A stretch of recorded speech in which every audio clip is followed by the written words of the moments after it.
Bonjour à toutes et à tous. Vous faites bien d'honorer cette session d'information. Approfondir la réflexion et sensibiliser l'opinion sur la lutte actuelle contre l'esclavage de type moderne, tels sont les enjeux de la Journée internationale pour l'abolition de l'esclavage. L'événement est célébré ce jour. C'est un allié de taille souvent utilisé dans la gastronomie pour rehausser la saveur des plats. L'ail est également utilisé pour lutter contre de nombreuses maladies infectieuses. Et puis, les abeilles produisent du miel très prisé et bénéfique pour la santé, mais au péril de leur vie.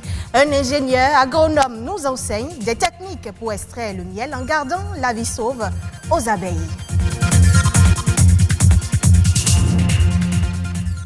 Ce mercredi, la communauté internationale commémore la Journée internationale pour l'abolition de l'esclavage. L'objectif de cette journée est d'éradiquer les formes contemporaines d'esclavage telles que la traite d'êtres humains, l'exploitation sexuelle, le travail des enfants, les mariages forcés et le recrutement forcé d'enfants dans les conflits armés.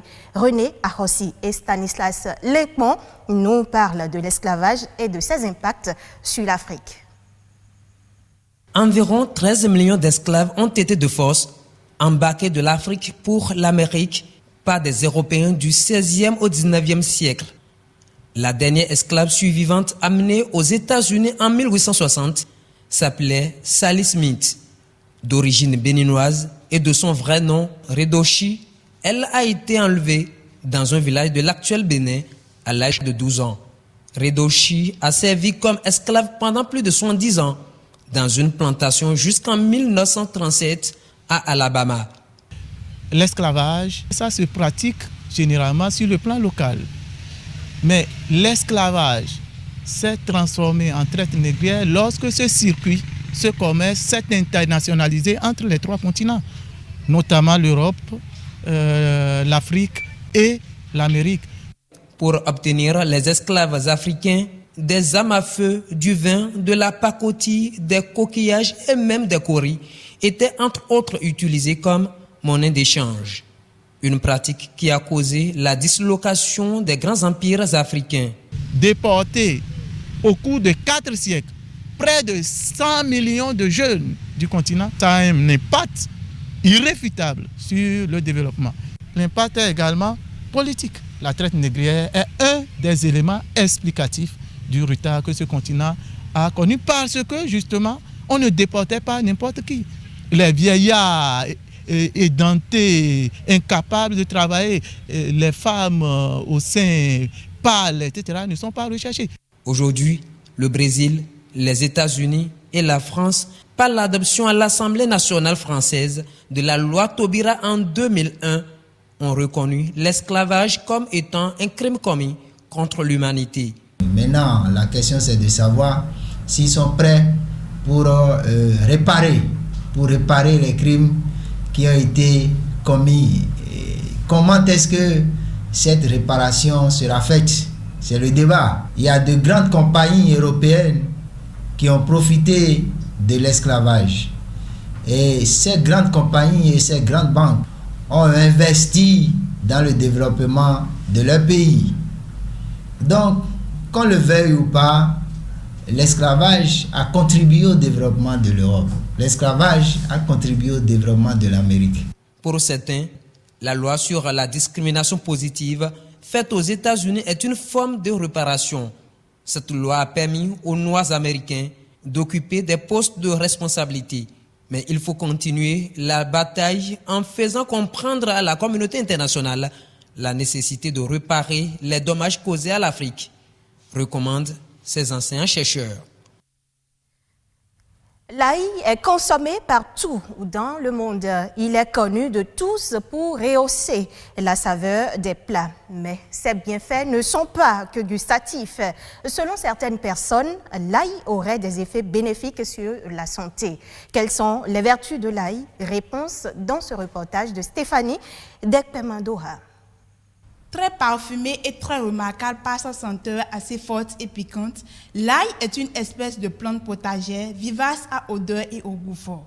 Il fait partie des ingrédients les plus utilisés dans la cuisine. En effet, si l'ail sert le plus souvent à donner du goût aux aliments, il possède d'immenses propriétés médicinales. Et lorsqu'il s'agit de parler de ses vertus, les avis des consommateurs sont partagés.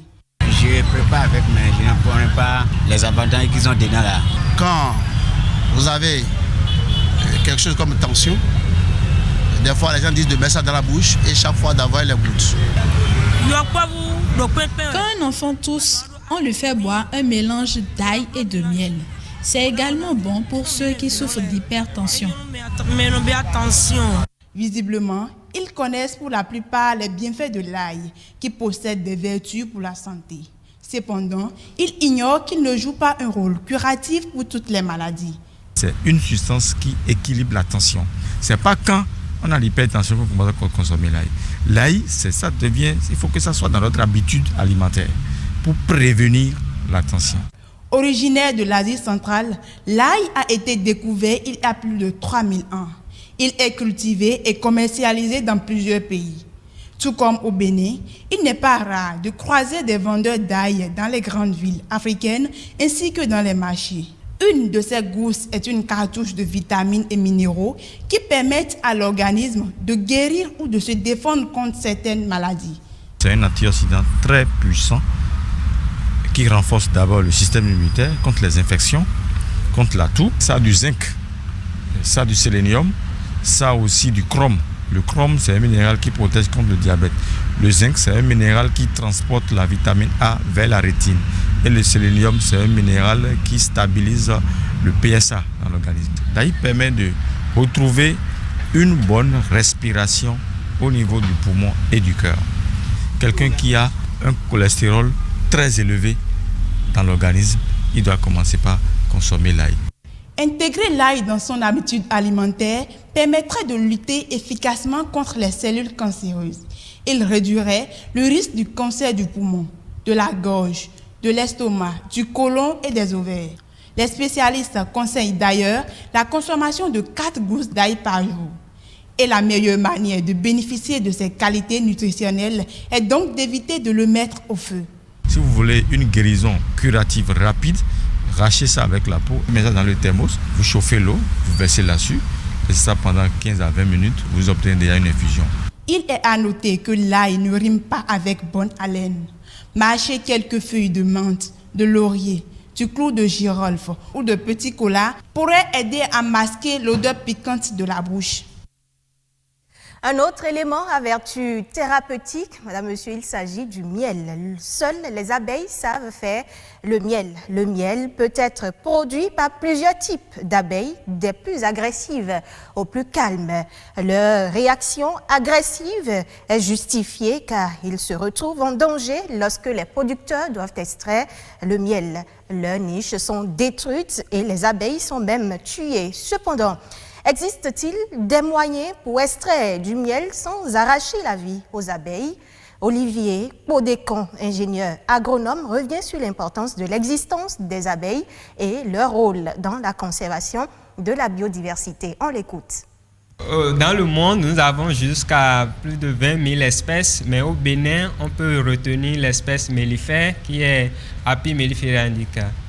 Nous pouvons avoir vers le nord des abeilles de couleur jaune qui sont un peu plus petites et agressives. Mais elles sont celles-là qui produisent plus de miel. Et quand nous descendons vers le sud, passant par le centre déjà, nous avons celle-là qui est noire, un peu plus grosse, mais l'autre étant moins agressive, elle produit moins de miel. Sans les abeilles, il faut dire qu'on aura des difficultés à obtenir par exemple de bons fruits.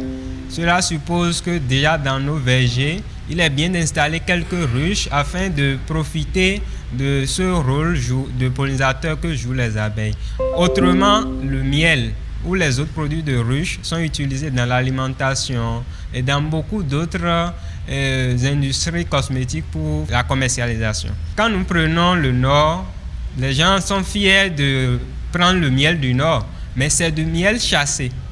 Cela voudra dire quoi? On détruit, on tue les abeilles et on va récolter leur miel, ce qui est écologiquement est mauvais. Donc, ce qu'il faut retenir est qu'au Bénin, nous avons le miel, mais pour avoir le miel de bonne qualité, il faut aller vers les apiculteurs professionnels. Madame, Monsieur, connaissez-vous la samba?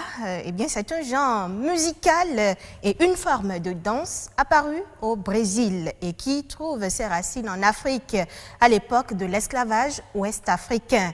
Cette danse fait partie de la culture du Brésil et elle est célébrée chaque année le 2 décembre. Patrick Adjabodjou nous amène à la découverte de la samba. La samba est un style de musique made in Brazil. Elle est habituellement utilisée pour identifier les Brésiliens. Le ou la samba est un mot emprunté au portugais. C'est une forme de danse apparue au Brésil qui trouve ses racines en Afrique à l'époque de l'esclavage ouest-africain, dans les traditions religieuses, en particulier celle de l'Angola ou du Congo. Tous les 2 décembre, une journée mondiale est dédiée à la célébration de la samba. La samba est devenue la musique de carnaval vers les années 1930. Elle était précédemment jugée trop obscène, brutale et violente. La samba se développe et se formalise au travers de la partie rythmique, mélodique et de la danse qui l'accompagne. Elle permet alors à toutes les couches de la société de s'exprimer et de se défouler.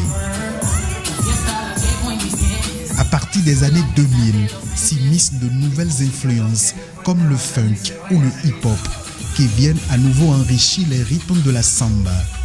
La samba se pratique en solo ou en couple, sous de nombreuses variantes. Les danses de la samba rendent hommage aux ancêtres, au métissage entre les Espagnols, les Lusitaniens et les Africains. La samba se danse au rythme des couleurs d'une Amazonie, la forêt tropicale brésilienne, aujourd'hui menacée. D'une région à l'autre, le Brésil affiche ainsi une richesse à préserver. C'est sur cet élément que je prends congé de vous. Madame, Monsieur, retrouvez ce journal sur le www.ortb.bj. D'ici à ce soir, portez-vous bien.